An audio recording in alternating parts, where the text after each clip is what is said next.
Hello, and thank you for joining Helaman's Army today. Today I've got a wonderful special guest, actually, two of them. I've got Sarah Mendelli from her channel that she's doing. Hi, Sarah. Hi. And I've got my wonderful wife with me again, too.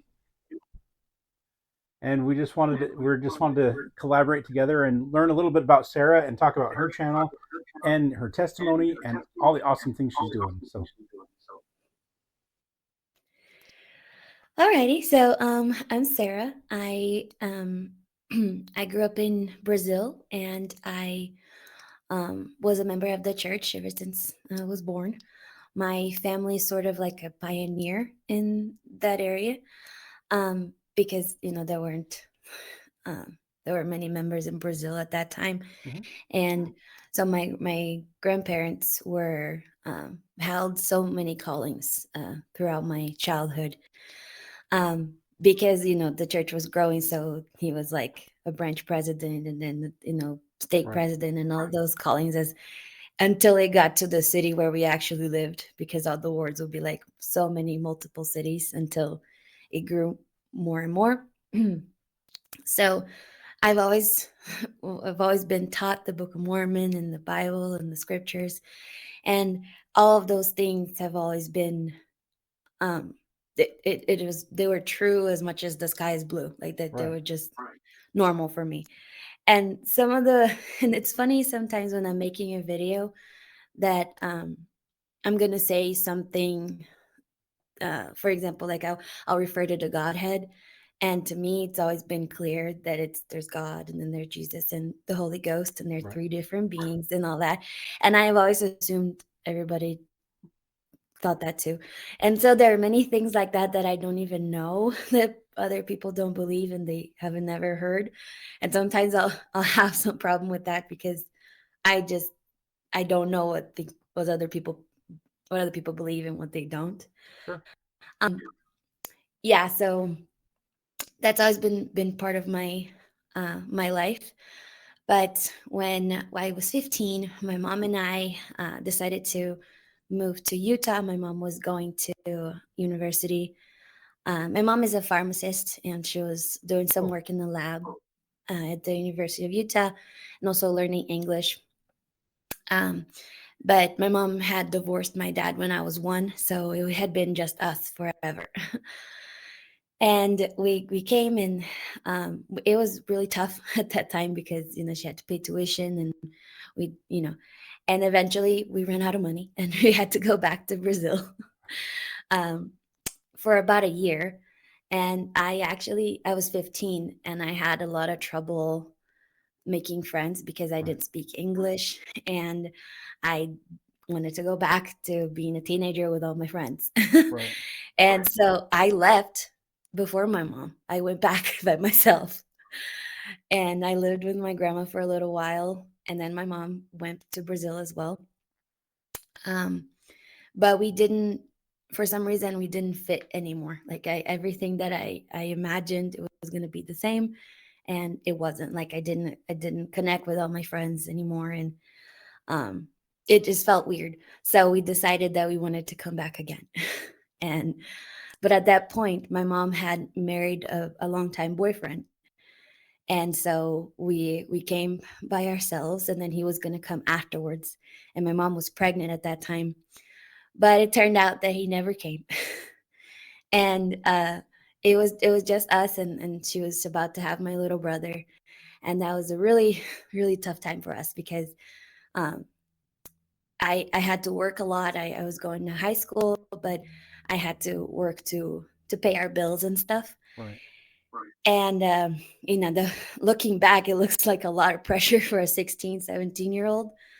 And I worked jobs with a lot, like, people who are way older than me. I worked a lot of restaurant jobs, and that made it so I ended up um connecting with people who weren't in the best path. And I at that time I just felt like I could never be as spiritual, or good enough.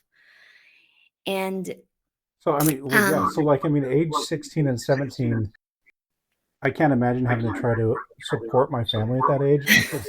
I was, I don't want to say I was horrible, but there's no way. I would have been able to do that at age 16 or 17. So that, I mean, And it's it and I think if I didn't have to, I probably would say the same thing. Yeah, I right, couldn't. But right, because, there was no other option, I just did it. right, Um, and looking back, it looks really crazy because I feel like my life is so much easier now. And, I actually was doing pretty good. Like, I was taking 2 AP classes. I was taking AP English and AP US History, and I was working, a lot. So it looks really crazy that I was able to do all of that, but because I, was hanging out with not the best people because they were my friends from work, and right. I just felt so inadequate and like, I would never measure up. And, I ended up making mistakes at that time to just, I just like, oh no, like there's nothing, everything's lost. um, but, and then I actually did YouTube, like I did a makeup blog at that time. And I was doing pretty well. Mm-hmm. Um, and I started like collaborating with makeup brands like Urban Right, Decay and stuff like that. And I was going to move to Los Angeles to keep working on that. And my parents were like so scared, like, right. you know, um, but I was like, no, this is working out for me. I'm doing well. I'm gonna go over there. Then they wanted me to go to college. They wanted me to go to BYU, and you know, but I was like, no, I'm fine. I'm gonna do this. And out of nowhere, I decided I had a friend who was going to BYU Idaho, and I decided that I wanted to go there too, out of like just one day out of the blue. And it was interesting because my parents didn't have money to pay for me to go to college. I had to pay for everything myself. And I was down. I was down with it. I'm like, okay, I'll go.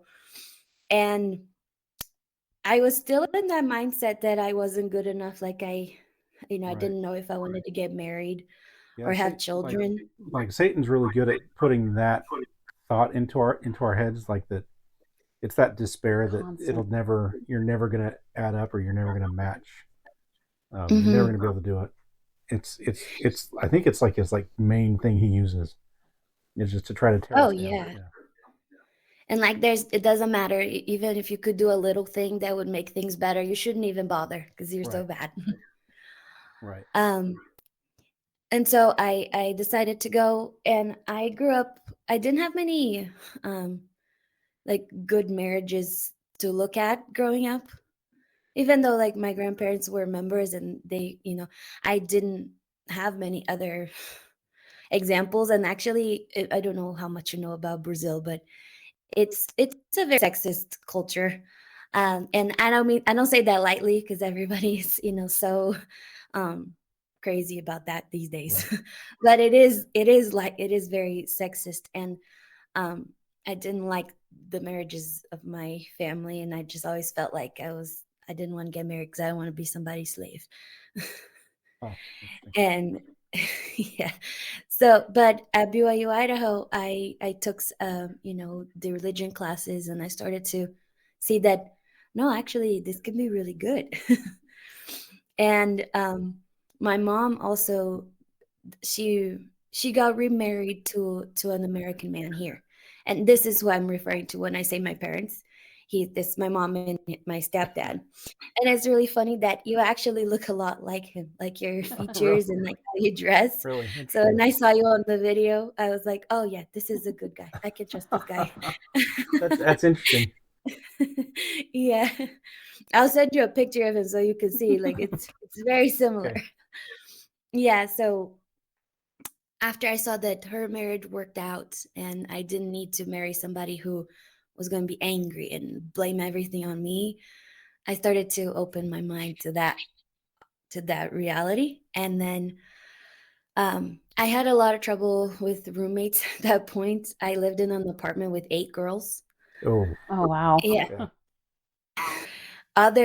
It was a great experience at school, but I had a lot of trouble at the apartment. And sometimes it would involve the police and things. So it was bad. So there was a semester that I left. I went back home. I was like, I can't deal with this anymore. Like I'm not gonna go back. And I just drove back to Utah to where my parents were. But then again, I had an impression that I had to go back. And so I went back in the next semester, and that's where I met my husband. We I studied software engineering, which might come as a surprise because it looks like I'm so tech averse, like I don't know anything about technology. And looking back, it seems stupid that I chose that degree because obviously it's not for me. But it's important that I did because I never would have met him Right. otherwise. Because I met him in a class that I was failing, and that's the only reason I passed was because he helped me. Um, so then we actually got married really fast. Like, we met in Yep. May and we were married in September. Hey, that's great. No, that's awesome. So should we tell her? So go for it. Go for it. So I don't honestly, and she'll probably like make fun of me later. But Probably. I don't exactly remember when I proposed to my wife. Like I remember it was after Christmas vacation. Right? January 12th. Okay, January 12th. So it was on January 12th, and we got married on February 15th. Yeah. Wow. So we had dated for several months. we'd been dating since like October. Yeah. And so September. Yeah. So like I think we were like I remember sitting in Subway like trying to plan out the wedding, the reception and everything. And my wife was like, "You know what? I don't care. I just want to be a good wife." And I'm like, "Well, let's just go get married." And I said it jokingly, and she's like, "No, let's do it." And I'm like, "Really?" And she's like, "Yeah." So Wow. so we're like, "All right, let's go." We called our family and said, "Hey, we're getting married in 2 weeks because Idaho Falls Temple's closed. But we're getting married in 2 weeks. If you don't have a temple recommend, don't come because we're not doing anything afterward." And it was I wouldn't change it. Yeah, it was awesome. It was great. Yeah. So anyway, so you said you just wanted to be married. Right. Yeah. You wanted someone to come home to, someone just to be with all the time, not have to leave at the end of the night. Right. So when you said that is so wonderful. When you said you got married fast, I was like, "Oh, hey, yes. We did too." And I never meet anyone that has it's about the same amount of time. And everybody, when I tell that story, they're like, "Wow, that was crazy." Like, yeah, no, that could have gone really wrong. No, it's not crazy at all. It'll be good. You'll have a great marriage. There's gonna be times when you like just don't like each other. Like there's gonna be times when you like come home and you're like, "Oh, really?" I have to deal with you today. But you know what? Like it'll turn out really well. Just like I think it was David O. McKay. I'm pretty positive it was David O. McKay that said something along the lines of any two people that live the gospel of Jesus Christ will have a successful marriage. And so that's like stick with that. Yeah. I'll find that and quote. No marriage I'll is find gonna like the be full easy. quote and I'll send it to you. Okay, great. Okay. Yeah, I love those. Especially because I wasn't ever sure that I wanted to get married, so right. It was pretty crazy. And like to my parents, it was fine because my mom had been married 3 times, so she was like, "It's okay. Like you can't do worse than me." I don't know, you know. So my mom was really supportive, especially because she had never seen me with anyone else like I was with my husband dating. So I had never had like a really serious boyfriend before then, but when I was serious about him, she was like, "No, this guy, this is it." Like she knew. But his parents weren't so thrilled about it because he's from Mexico, so they didn't get to know me really well. Gotcha. And for them looking at from the outside, like from being in a different country, like he was on his own here, it looked really bad. Right. So I totally get it why they would be like that. But and also our original plan was actually to get married in December, and I actually scheduled our sealing like without telling him. I just I really wanted to get sealed in the Salt Lake Temple. Right. And it was about to be closed for the renovations in 2019. Oh, so wow. So I was like, well, we have to do it now. Yeah, and I was like, I don't want to miss it. I want to get one of those big rooms. Right. So I scheduled it, and I'm like, if he changes his mind, that's fine. I'll just cancel it. Wow. There you go. I mean, we had talked about getting married, but I we'd agreed that we would, but I didn't tell him that I was going to schedule it. And it was really funny because when I never scheduled one before, but they asked for the, and my husband has actually 2 different birth dates because in Mexico, his mom was trying to get him to school a little bit earlier than he was born. So she put down that he was born in September 1st, but his Gotcha. birthday is actually in October. So they Oh, asked me for his birthday and I gave him the right date. And they're like, nope, not pulling up. Like, are you sure you should be doing this? You don't even know his birthday. huh. Yeah. Fascinating. Um, but we went, I don't know if you know, but in BYU, Idaho, there's tracks, like, so Yep. we had different tracks. So I left, I came back to Utah to work because there weren't many jobs in Rexburg. And my husband didn't want to be there by himself. So he's like, we could get married. And I was like, Right. yeah, but I wasn't endowed then. And I was like, I'm not getting endowed in a rush. Like, I'm not doing Right. this. Like, we can just be married. And his family didn't like that we didn't get sealed right away. And that's why. But it was so perfect because we got married in those 3 months where we were just married civilly. Hmm. He was able to teach me about, the atonement, and that he was kind of like my missionary, teaching me things Right. that Oh, everyone assumed I knew. Right. And I had always been afraid to get endowed because I thought I was be inviting condemnation in my life. I was like, I'm not good enough for this. I can't do it.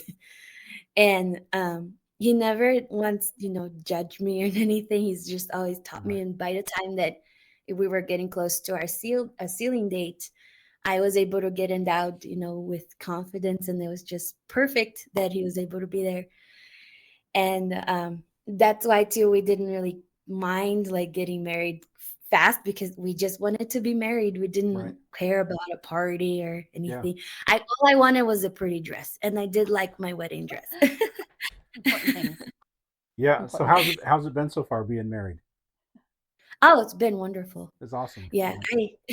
if I'd known it was gonna be this easy, I would have never been scared. Um, I How I long? think Sorry. it's How long have you because been married? Let me. 5 years, Oh, 5 years. almost. yeah, Okay. yes. Gotcha. See, my wife's good at Mhm. that. I don't know. Okay. Awesome. I'm not very good at math, so yeah, I would never have assumed I'm you knew. I'm an engineer, so I should be good at math, but I have to think about it. You have to think about simple math. Yeah. Yeah. You want me to do like calculus? We're good, but addition and subtraction. Mm-mm. What No. what kind of engineer? I'm a nuclear engineer. Yeah. Wow, Yeah. I'm cool. actually I work as a mechanical engineer, but I work at a nuclear power plant. So anyway, Wow. I could have, another time. I have a lot of questions about nuclear that's energy. that's fine.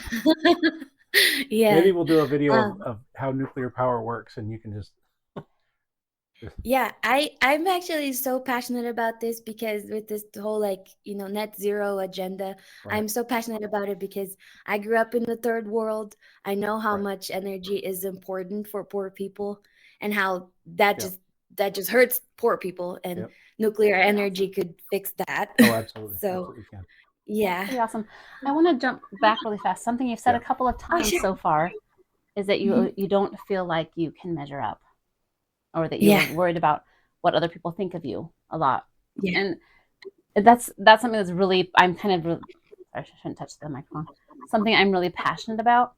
Um, Mhm. I think we were married probably 6 or 7 years, and I remember because I used to be very worried about what people come to my house that's not clean, and you do the Mm. and my mom did this. You did the dash. You're like, oh, the bishop's coming over, and so you run and you throw all the dirty dishes in the oven and clean off all the counters, and all the dirty socks get just thrown in a bedroom with Uh-huh. the door shut.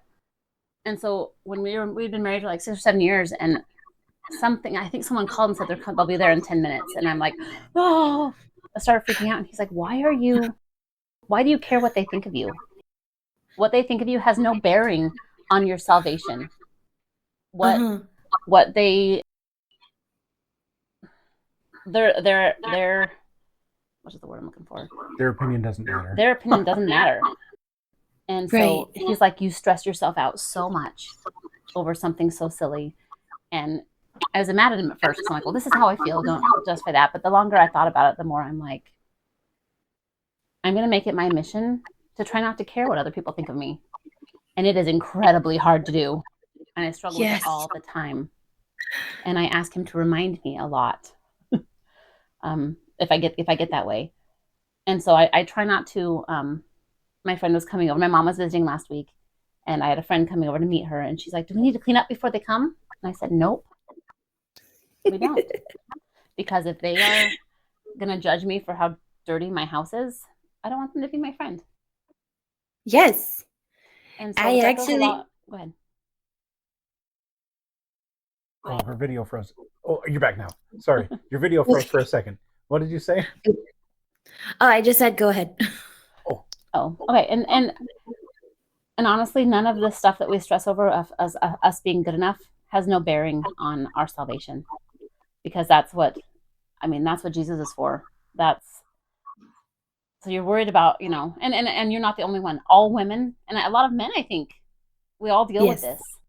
That we're Mhm. not feeling good enough, that we that we're not going to be measured short, or whatever the term is. But it's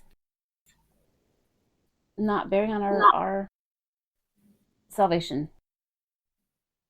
And our worth isn't changing based on how clean our house is. right. And I've had an interaction with my husband like that too. And he's like, yeah, if these are people who would judge you on how clean your house is, maybe you don't want to be friends with them. Right. It was really Yeah. interesting. I'll get off this in a second, but I try to teach my kids that, because I have a daughter that has a little bit of anxiety, and I'm Oh, like, who cares mhm. what they think of you? You have to just be your own person. And we were on our way to a Relief Society activity on Tuesday nights, and the young women were invited. And I walked out the door. I'm like, oh, I'm in my pajama bottoms. I'm like, and we're running late, and I'm like, I gotta go change. And she said, Mom, who cares? Do they care what you wear? And it was really hard because I had to bite my tongue and get in the car in my pajama bottoms. But because I want to teach her that it's okay. And so I couldn't go in and change and be Right. like, sorry, I'm, do as I don't do as I do as I say, But Right. um, No, yeah. and that's a really interesting example because I think about that all the time. My daughter's only 3, but she already expects me to do the things I tell her to do. And I keep thinking about the story of the stripling warriors and how, their moms taught them their whole Right. lives that that's what you do. But I keep every time I listen to that story as a mom, I think, could I actually like be okay with that? Because if I taught him, I can't just go back on my word now. Like I have to let him go to war and die, because actually, what would make sense to me would be like, no, you're gonna stay here. Your dad's gonna go. Well, Yeah, and it's you're just hard. a kid. It's hard to be like, okay, I have faith that I taught my kids enough Mhm. that they can do it on their own, that they can go out and they can fight these great battles on their own. Right. And that's scary as a parent. Yeah. Right. So, and the one of my great things is when your kids teach you, or your kids, we talked in our last, when we did a video together, about how our kids kind of helped us to go to church. Oh yeah. And our kids remind us that it's okay to wear pajama bottoms. And our kids help us to do these things that we've taught them. And when it turns around and they're helping us, pretty amazing. No, and when you said that, I thought it was so cool that you guys, n- were open and honest about that, because so many people will be like, no, I can never say that, that's wrong. Right. But No. that happened to us too, especially because when I had my first daughter, it was 2020, so we weren't going to church. And it was good for me because I had a tough pregnancy. The first pregnancy was way worse than this one, so I wasn't going much anyway. But after that, it was really hard to get back to the rhythm of going every Sunday. And even now, like, I am really tired. I don't want to go anywhere. Um, but my daughter loves nursery and she gets so sad if she doesn't get to go. So Yep. it's definitely like, the encouragement that we need. And I hope that we can instill that and they can keep going. But I expect that we'll have a little pushback as they get older. But yeah. Yeah. So what was it that got you to say I'm going to do a YouTube channel now? So I know that when you started this, because I've watched quite a few of your videos actually. I haven't watched all of them yet, but I know that you were just doing like a mommy videos, and I haven't watched any of Yeah. those yet. But Transition. so what caused you to make that transition to go from videos about being a mother to videos about sharing the gospel?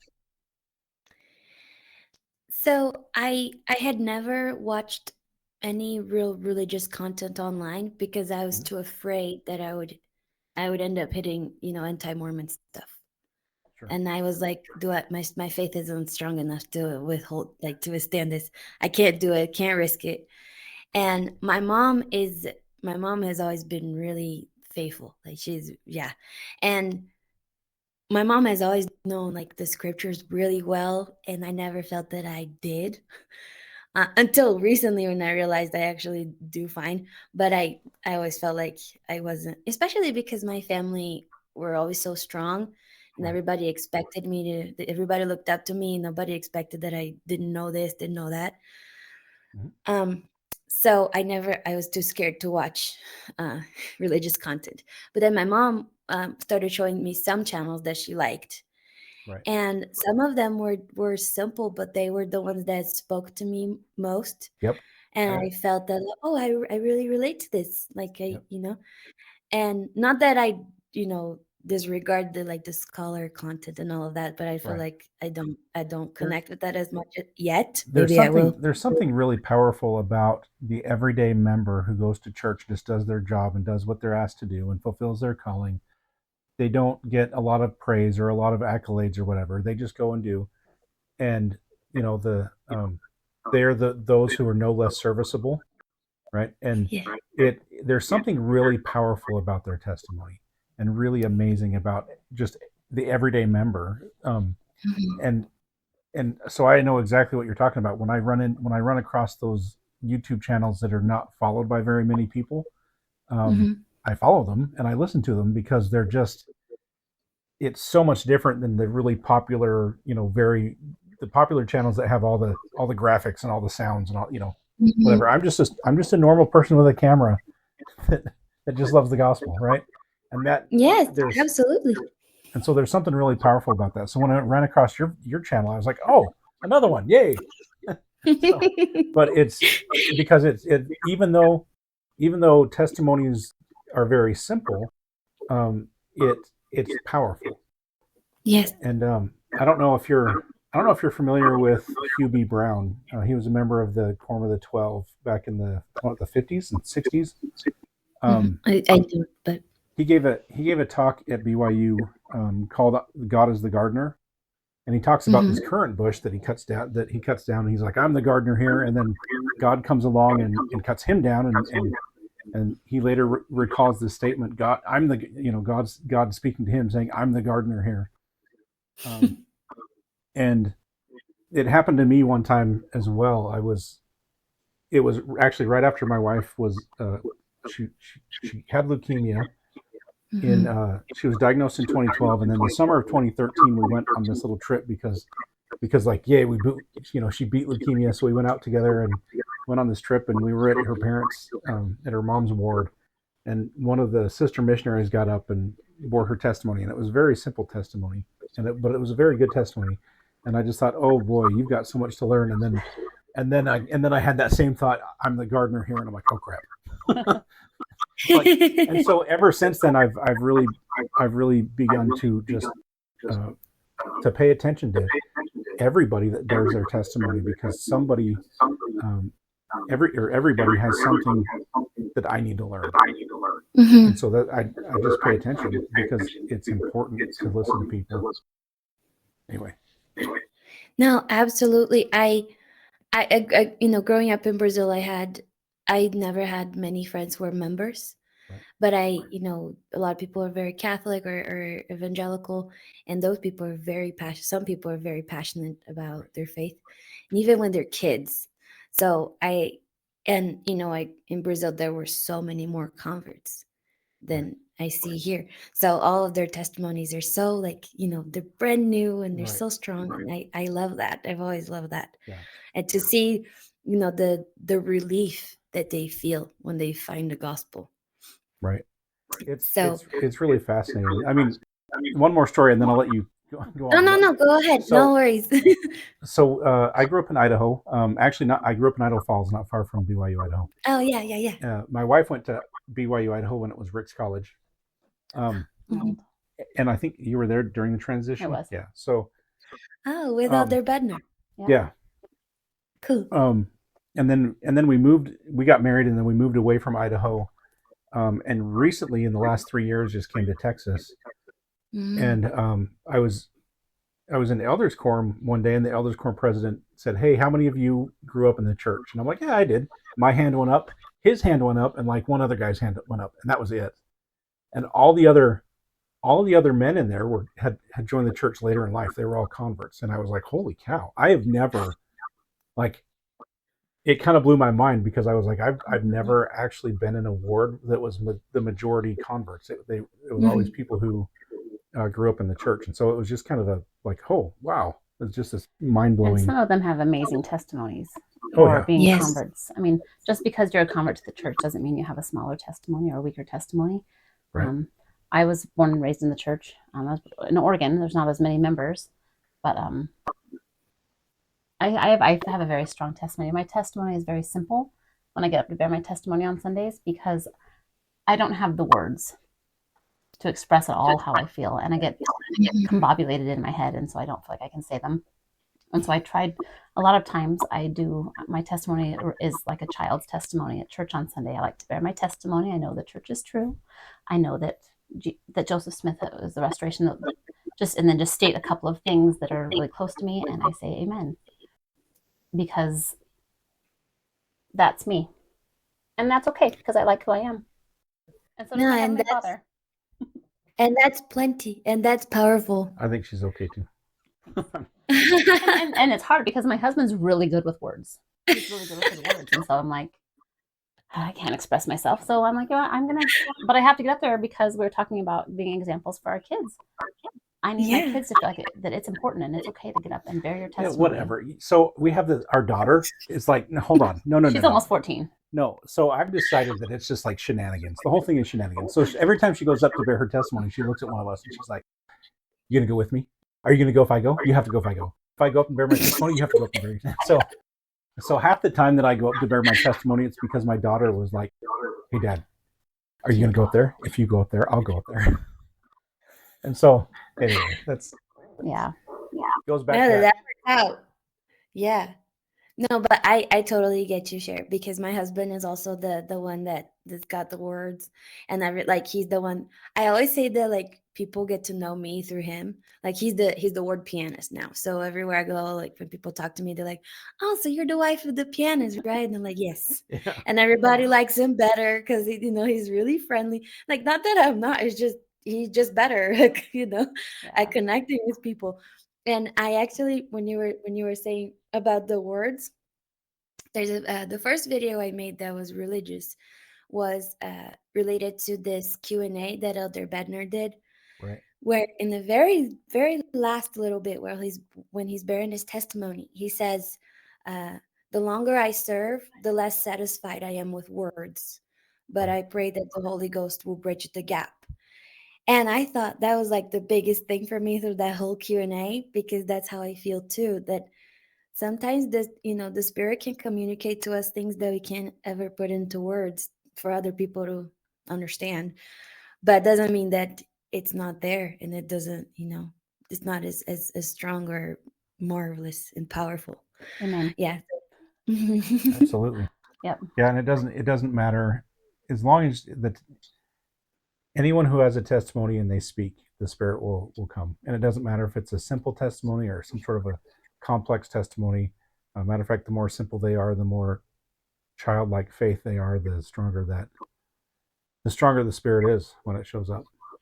And so, And that actually gives me much hope, because if I had to rely on myself, I don't think that it would go very well. And Well, ever since I started, I've been thinking about Enoch, and right, how the Lord is like, "Go," and he's like, "Everyone hates me and I can't talk." right. So but he's like, "No, I got you. Like, you can do it." And I because I know that the spirit can bridge the gap, I just do whatever I feel I need to say. I think it's wonderful that you've had that that fear of not being able to speak and you get on here and you do this YouTube channel and you have all of the backlash. I've been surprised at how much negative there is out there that I recently found out that there are churches that have classes about how to talk to Mormons. Like Yeah. Really? It shocked me. And this was what, just last couple of days we watched this video And of. Go ahead. no, and I've made the point a couple times. If you listen to some of my videos, you'll hear me say we don't talk about you. It's because we don't go to church to Yeah. talk about other churches. We go to church to talk about Jesus Christ. We go to church Yes. to build our testimony, not to tear other people's faiths down. And that's the whole point. And so when you do get that negative um, feedback from people, sometimes you read it and you like. There was one time I was feeling really snarky, and I was on the edge of making a video just making fun of everybody, and then and like and then and then I'm like, oh, I can't do that. I Because can't the make purpose of your channel like is not. like the purpose of my channel is not to make fun of people and not to make fun of their comments and not to make fun of their religion. My purpose is to build our religion and to build the Church of Jesus Christ of Latter-day Saints, to build the gospel, the restored gospel of Christ on the earth. That's the purpose Mhm. of my channel. And so when you do get that negative comments, first of all, I have a whole long list of words that automatically put comments into the held for review section. No, So I should do that. it's totally worth it. But there are certain phrases that people say that really just should trigger like that I'm arguing against you type of statement versus the I support what Mhm. you're saying, or even that I don't agree with you, but I think it's great you're doing what you're doing, and that there's a totally different um, Yeah. spirit, right? And Yeah, so I should get that list from you because I have no idea what to put in there. yeah, I'll send I'll email them to you. It's been amazing and just, I don't know if I talked about this last time, like with you guys doing these YouTube channels, how much it has enriched our family. Because there's lots of conversation within our family, and Oh. my kids are it helps all of us to be able to say, you know what, I'm going to speak about my religion more often. I'm going to Right. promote testimonies and how important testimonies are. And so it's been amazing. I don't know if you've seen that with the discussions that you have with your husband, and it just promotes more gospel discussion on a regular basis, which in turn helps the testimony and helps him to keep going with this YouTube channel. He spends a lot of time on it, a lot of time, but Mhm. it has been so worth it. So worth it. No, absolutely. I didn't have that nearly as many gospel discussions until I started talking about it with my mom and with my husband now. My mom was a little worried for me because she was, yeah, obviously she would be. And I was a little afraid that I would be confronted with things that I couldn't dispute. But I realized I never have to debate anybody. Right. You don't have So to. Yeah. even when somebody yeah. You don't So when necessarily have somebody to comes up dispute. with something sorry, Sorry, I was going to say go you ahead. don't have to dispute with anyone or argue with anyone. There's who gave that talk? I know I see his face. Is it Brother Corbett or Brother Corbin or brother? Anyway, I'll send you a link. Um, but there's basically 5 questions that you need to answer, and then there's a whole bunch of questions that are just never ending that people will just come up with that just really don't change your testimony at all. But the 5 questions are really, is Jesus Christ the Son of God, and did He atone for our sins? Is the Book of Mormon the Word of God? Is Joseph Smith the prophet? Was is the Church of Jesus Christ of Latter-day Saints the true church on the earth today? And then there was another one, but I'll send them to you. I'll send you that talk. It's Okay. really good. It's really good to listen to. But once you have those 5 under your belt, those are your primary questions, and all the other questions are secondary questions, and Mhm. they can go on forever and ever, and you can spend the rest of your life trying to answer secondary questions, or you can just say, Right. look, this is what I know that this is true, and Leave it at that. leave it at And that. that's your foundation. Right. And when I was starting, I was talking to my mom about this that like I I actually realized that I am a, I'm a member of the church and I want to be an active member, not because everything that I've ever learned was just, oh, this is so nice and comfy for me. I like this. Right. This actually just know ever since I was little, knowing that I would live forever filled me with existential dread. Like Right. I was always terrified of that. It was like it's never going to end. Right. And I was so scared ever since I was little. And to this day, it feels a little bit like I'm trapped. I don't really know how to explain it. Maybe it's because now we're bound by time and I'm like, Right. you know, stuck in that. But ever since, like, there's other things that I look at that and I'm like, I don't know how cool I am with this, but I trust God. He would never do anything that wouldn't be good for us. So it's not that everything is sounds amazing to me, and I love it, and I'm 100% down with this. So because there are things that I don't really like, I don't really understand this, but I have faith. It just tells me that it's a choice. I'm making a choice to stay true and to do these things, and it's It does not. come. Go ahead. Go ahead. It does come down to a choice.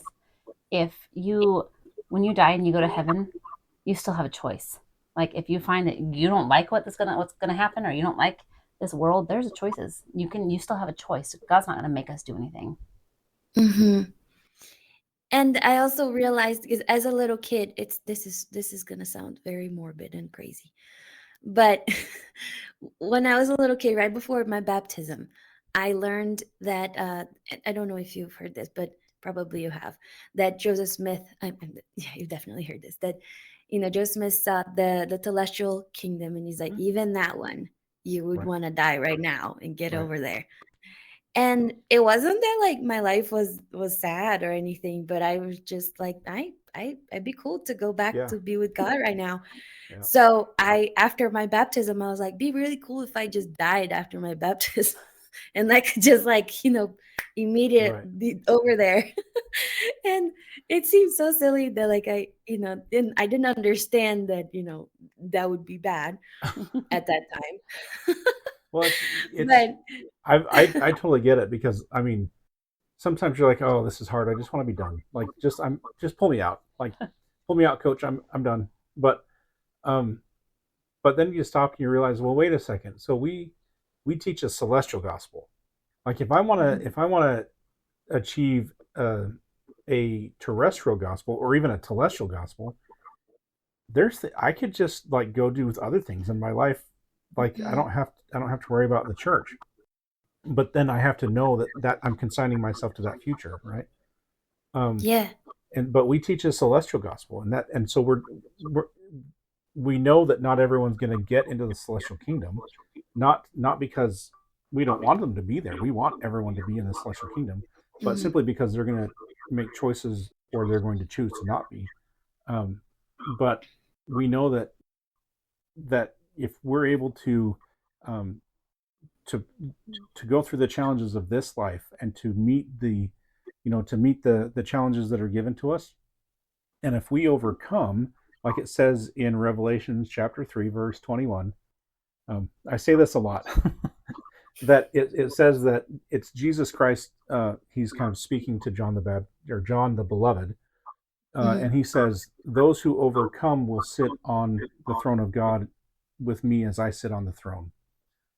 And so you have the potential, you have a divine potential to sit upon the throne. And if you're sitting upon a throne, that means you must have a kingdom. And if you have a kingdom, that means that God has entrusted you with the ability to participate in the creation, Yeah. which is huge. And so basically, it's embracing all the goodness and the glory of God, and allowing that to overcome your natural self. And it's hard. It's really hard.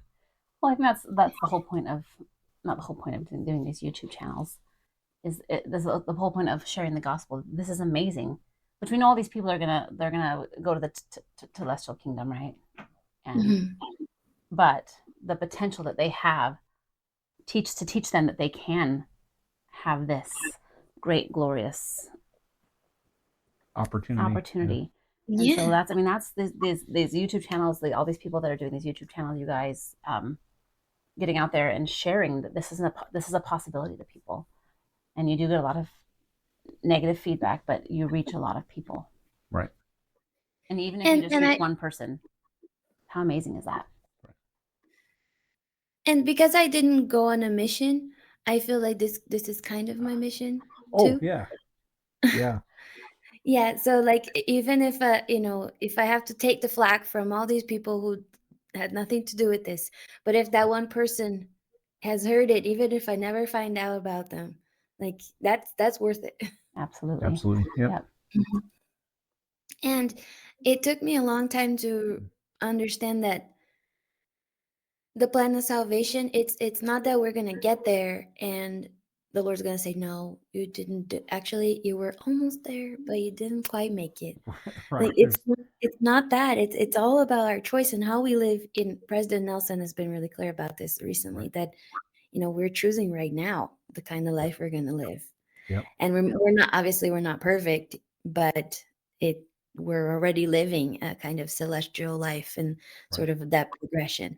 So yeah, and it's been interesting to me to learn recently that not everybody might not, maybe not everyone wants a celestial glory. Like, Right. because for me it's always been obvious, like, that's the highest one, that's the one I want. Yeah, but I am understanding that maybe other people might not want that. Right. And Exactly. I don't know why, but that's, they have their agency. Right. They're free to choose. Right. And I want to be able to be free to choose what I want. So I want everybody to be free too. That's right. That's right. Yeah, so I don't know if you know this channel, but there's this man called David Alexander. Yeah. Yeah. I've Yeah. listened to a Yeah. lot of David's. Yeah. Yeah, and my mom found out about him, and I started, documenting his conversion and everything. Right. And I love him. He's so like darling, and I love his videos where he sings. He's so Right. cute. And I realized, like, there's, and he has said this before, and I've talked to him on an email and stuff, and he lives in Utah now. Um, that he's like, even especially you guys who have known this forever, we need your testimony, we need you to get Right. out there. And I realized, like, maybe I got something to say, maybe it will benefit somebody. Yeah. So I decided to do that. And what's been really funny is that this content that I've been making now has been so much more fulfilling to me than anything that I've done Yeah. before. And before it felt like, oh, I have to edit this video. Right. Yeah, but now I'm like, oh, so excited, and I get on to see, because at first, after I record a video, I was like, ah, that was awful. I'm sure it's terrible. But then I go and I watch it, and I'm like, I don't remember saying this. Yeah. No, Like, yeah, yeah, it's really interesting. It's been really good for me too. So I've enjoyed it. yeah. So that's how it all connects. That was such a that was I said Roundabout way. I talk so much. No, that's good. We got there. We got there. So, okay, Yeah. I'm going to ask one other question. So, the videos, this is actually getting kind of long. Yeah, It's it we're is. at 48 minutes. So, Oh, I'm glad you're keeping track, because so I don't well, know. the software is telling me. Anyway, Mm. so one question: if there was one thing that you could tell the whole world and they had to stop and listen to what you were saying, what would it be? That you're a child of God and God has a plan for you. This life isn't all there is. That's the belief that has held me together on my worst days. Absolutely. Yeah. Awesome. That's great. I love that. I don't know if you expected more, but No, no, I that was feel like perfect. that's it. That was good. That was the one. If I could only say one thing, that's it. Awesome. Well, like you said a lot, and then all of a sudden it was a very short. No, it was really I good. know. This is a really great message. I love that. That's perfect. Thank Perfect. you. Awesome. So I'm going to encourage everyone who watches my channel to go out and check out Sarah's channel. I'm going to put a link in the description of the video so they can go and check your channel out. And also, hopefully, you'll get a couple subscribers from from my channel. But I know that there's going to be a lot of people out there um, who are going to hear your voice and you're going to speak to them in a way that I don't or other people don't. And that's the point. It's just really wonderful to see that you're out there And sharing your story. that's why it's so important to have all of these different channels, because Right. everybody's got a different thing to Right. reach to different people. Absolutely. Yeah. And it's interesting because there is so much content that the church has produced over the years that we could talk about General Conference for years and years and years and not cover it all. Yes. I actually counted up the number of General Conference talks from 1971. If you take all of the older General Conferences from 1971 and that are just in the Gospel Library app, and Mhm. you read one general conference every single day, it would take you over 11 years to read all of them. Wow. So I mean, there's just that many. And then you take in stuff before 1971, and it's just there's so much. So And then it's there's BYU yeah, and all of those devotionals. yep, absolutely. So anyway, yep, keep going because there's a lot to talk about. Um, Yeah. there's just so much. Thank you so much for your encouragement. And I loved the first comment that you made on one of my videos because I I don't know. I try to be really honest when I make a Right. video. And in that video I said, I feel stupid that I don't know this. Oh no, And, funny. and you were like, no, studying the basics is the best. It's great. You just gotta keep Yep. going. And yeah, that was really great. And it encouraged me a lot because I had just gotten so much hate that week. Yeah. No, the principles of the gospel just they're. If you don't know what else to talk about the very basic principles of the gospel because those are the most important. So stick at it. Thank you so much. Okay. And So thank you for normally, being willing to do this. oh, absolutely. I love talking to other people. It's like one of my favorite things. So, um, I just I would rather do that than talk about stuff by myself because I feel like I'm talking to a wall. So Right. it feels a lot better. And I don't know if people are listening anyway. I mean, I get views, but I'm like, I don't know how many people actually listen to that. But Mhm. um, anyway, normally when I have somebody on, most of the time I end with a prayer. Would you like to say it, or do you want one of us to say it? If you could say it, that Yeah, would be I would like that. yeah, absolutely. Either one of you. Yeah. Okay. Our dear gracious Father in heaven, we're so thankful for this wonderful day. We're thankful that we were able to have Sarah on and to connect with her and to discuss the gospel with her. We're so thankful for her testimony and for her willingness to share the gospel of Jesus Christ. We ask that that would bless her and her family, and that she will find the time and the energy and the effort not only to raise her children, but also to support her husband. And we ask that thou would bless her husband, that he will have the time and the energy and effort to be able to support her in her continued efforts in sharing the gospel through YouTube. And we ask that thou would um, that thou would uh, have those who need to hear her voice find her, and that the algorithms will be able to direct people towards her as they are needed to hear her. And we ask these things in the name of Jesus Christ. Amen. Amen.